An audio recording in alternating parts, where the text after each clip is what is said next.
দেখুন, গতকাল আমাদের মন্ত্রী অখিল গিরি মহিলা ফরেস্ট অফিসারের সাথে যে আচরণ করেছেন, ইতিমধ্যে দলের তরফ থেকে আমরা বারংবার জানিয়েছি যে আমরা এই আচরণকে কোনোভাবে সমর্থন করি না।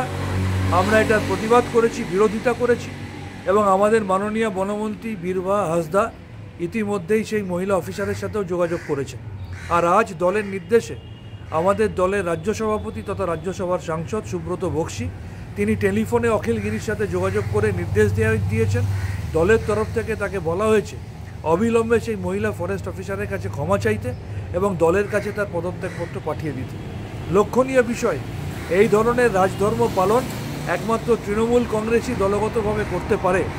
নারী বিদ্বেষী ভারতীয় জনতা পার্টি কোনোদিন এই রাজধর্ম পালন করার ক্ষমতা দেখাতে পারবে না, বা অতীতে এই বাংলায় যারা একাধিক নারী বিদ্বেষী আচরণ করেছে সেই সিপিএমও কোনোদিন এই রাজধর্ম পালন করতে পারে।